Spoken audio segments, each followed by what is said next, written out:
Alors l'avenir, c'est quoi? L'avenir, c'est de prendre en compte tous les locuteurs de français dans le monde. Je vois que dans cette salle, il y a une certaine forme de diversité. Avec le projet de la caravane, on s'est baladé avec une phrase.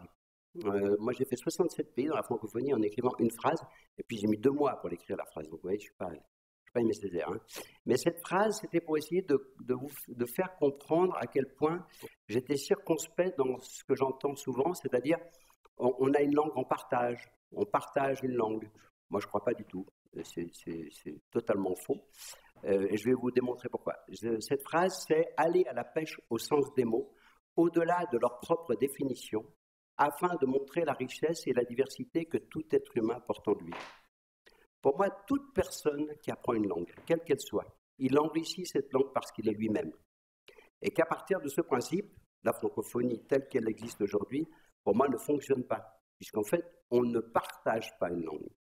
On s'accommode des diversités linguistiques du français. Alors c'est vrai que le dictionnaire pourrait éventuellement devenir ça, mais pour que ça soit une réalité, les langues, c'est une puissance économique énorme.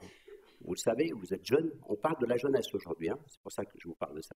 Donc c'est vous qui allez construire le monde de demain, celui que je ne verrai pas, parce que c'est vrai que vous avez vu, je commence à être un peu vieux, donc je ne vais pas rester très longtemps sur cette terre, mais vous allez construire le monde de demain. Et ce monde de demain, pour que vous le construisiez dans une harmonie, en tout cas que j'aurais aimé connaître à la fin de mon existence, c'est à travers cette diversité-là, et cette diversité-là, elle est économique. C'est-à-dire, sachez que le français, on l'a dit d'ailleurs, mais de façon très rapide, on a dit, le français, c'est quand même bien d'apprendre la culture du français. Quelle culture? De quelle culture parle-t-on? De la France? Non, la France, ce n'est pas la culture du français. La France, c'est un pays, oui, où voilà, est née une langue qui était déjà un mix de beaucoup de langues, romanes, enfin, etc. Et puis, il y a eu, pour une histoire que je ne peux pas le refaire, hein, c'est le passé, une ère linguistique qui s'est répandue dans le monde. Et à travers ça, il y a plein de pays. Allez voyager, bougez-vous, allez à Kinshasa au Congo, allez je sais pas moi, au Mozambique, au Burkina Faso, etc. Voyagez, comprenez à quel point cette langue va vous faire rêver. Votre propre langue, à travers des personnes que vous allez rencontrer, mais dans leur vécu de tous les jours. Parce que les écrits, c'est bien, le numérique, c'est formidable, mais tant que vous n'avez pas touché ça, tant que vous n'avez pas compris qu'est-ce que ça voulait dire Mundele, quand vous allez au Congo, vous ne comprendrez pas en fait vraiment qu'est-ce que ça veut dire la francophonie. Et cet avenir-là, il vous appartient, il faut vous bouger les fesses, permettez-moi cette expression, parce que sinon, ça ne fonctionnera pas. Et il faut arrêter d'entendre des chiffres qui sont des fois pessimistes, mais qui sont faux, et des chiffres qui sont optimistes et qui sont aussi faux. Donc il faut vous les mettre... Non mais je ne blague pas hein, quand je vous dis ça.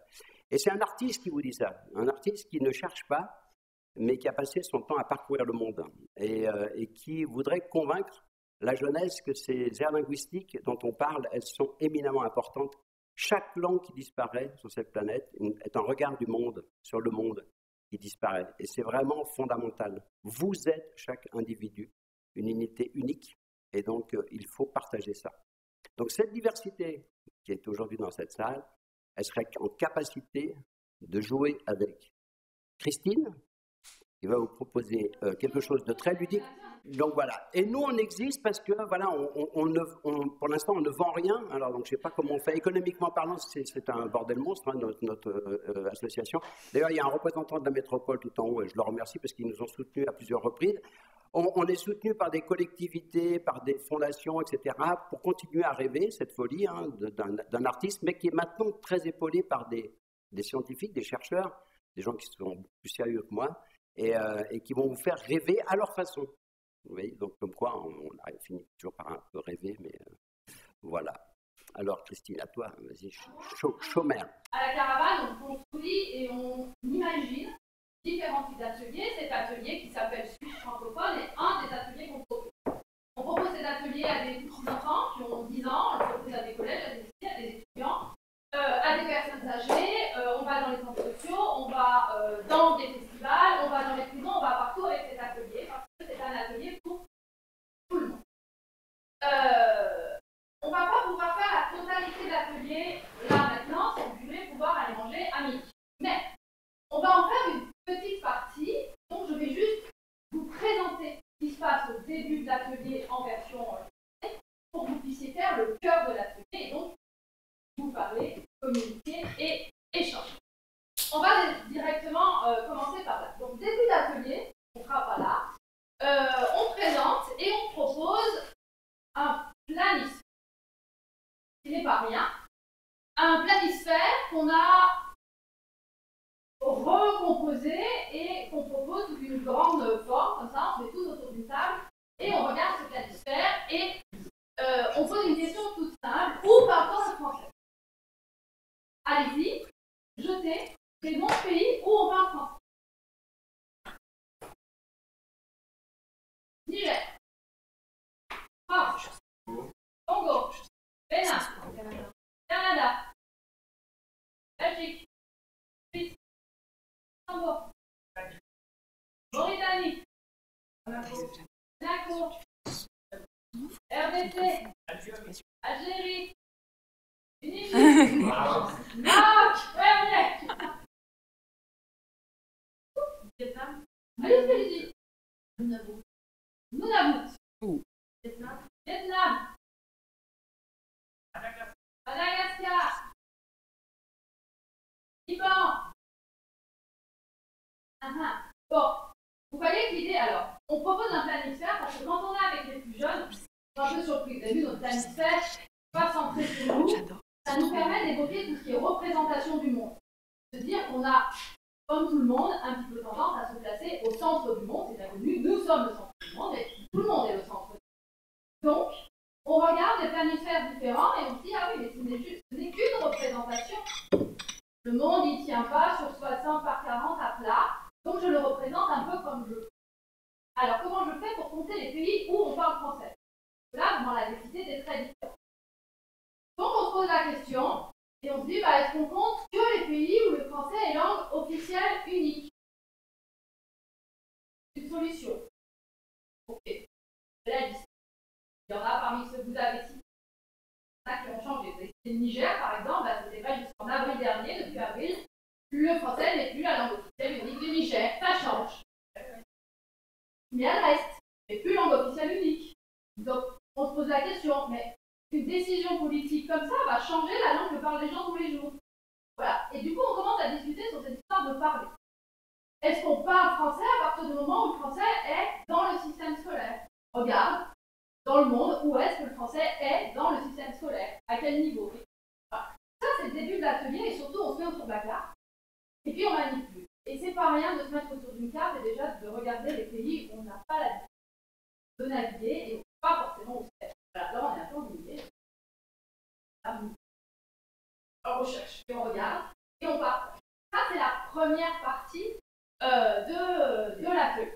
Oui, alors, vous savez qu'il y a des pays qui n'ont pas de langue officielle ou pas? Ouais, vous saviez ou pas? Non? Des grands pays, hein? Ah, non, il y en a. Mais il est en train de le faire, d'ailleurs, c'est incroyable que ça soit lui qui fasse ça. Mais bon, il y a des grands pays, hein. L'Australie n'a pas de langue officielle, par exemple. Le Japon n'a pas de langue officielle. Ça n'existe pas, la langue officielle au Japon. Voilà, c'est important de savoir ça. Hein. C'est juste une petite... Voilà. Donc, toute cette première partie d'atelier nous permet de replacer un peu ça et surtout de se discuter. On ne vient pas en faisant une leçon en disant, voilà, la francophonie c'est ça, on parle français là, là, là et là. On met en discussion, on discute et on s'aperçoit que finalement, alors oui, on parle français sur les 5 continents, on l'a vu, mais on se pose des questions sur ce parler français et on essaye de bien faire la distinction entre, Justine l'a dit aussi, hein, des questions de politique qui sont très mouvantes et très changeantes et les questions linguistiques de langue et on en arrive. Et donc, deuxième partie de l'atelier, et c'est là où on arrive, on va vous proposer de tester un petit peu et d'essayer de répondre à notre question introductive. Êtes-vous francophone? Parlez-vous le francophone?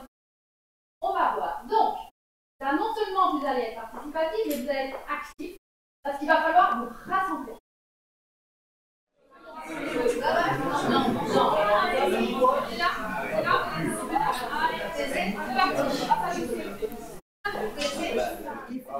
Eh bien, bravo, merci. Vous avez que mettre à l'effort. Bravo à vous. Alors maintenant, juste pour moi, ce qui est important, de vous faire comprendre à travers l'exercice scientifique que vient de vous proposer Christine, c'est que vous compreniez la difficulté qu'il y a à imaginer qu'on ait une langue française en partage. Vous voyez ce que je veux dire? Si vous êtes dans une réunion protocolaire avec des personnalités, on vous dit à vous, monsieur, et vous dites, ben non, c'est bon, il a marché sur ma langue. Et là, tout le monde vous regarde, il va pas bien, lui. Hein. Et alors, en fait, c'est une expression que je trouve très jolie. Il a marché sur ma langue, il vient de dire ce que je voulais dire. Si on veut que la langue française continue à être cette langue vivante, enrichie par l'ensemble de ses locuteurs de français, ben, il faut prendre en main, vous qui êtes jeunes, cet avenir linguistique de la francophonie. Alors moi, je le fais particulièrement parce que, effectivement, en tant qu'artiste, même avec des politiques, on est toujours, on amuse la galerie, comme on dit, en fait. Donc on nous met en avant. Souvent, on est un peu une grande metteuse en scène française disait, on est le bras armé de la diplomatie. Quand ça va pas, on présente un spectacle ou un écrivain en disant, oh là là, vous voyez, c'est formidable, on l'a en partage parce que bon, c'est un artiste, il est un peu perché, c'est pas grave. Mais on est souvent montré pour ça. Allez-y, foncez là-dedans. N'hésitez surtout pas, y compris dans vos rédactions. Quand vous avez des profs qui vous mettent « je ne comprends pas », ben vous lui dites « écoute… » Voir dictionnaire des francophones. Voilà, ouvre-toi au monde d'aujourd'hui. C'est pas… Vous voyez ce que je veux dire, c'est que faire passer l'apprentissage de la connaissance, c'est être en capacité soi-même de la vivre. Ce changement qu'on est en train de vivre aujourd'hui au niveau des aires linguistiques.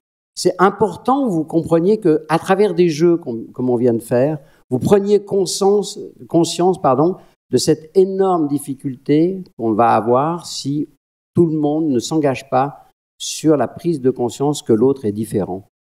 Et que cette différence, elle nous apporte une richesse. Une ouverture que nous sommes soi-même. Enfin, c'est vous qui allez changer. C'est pas l'autre qui doit changer, c'est vous-même.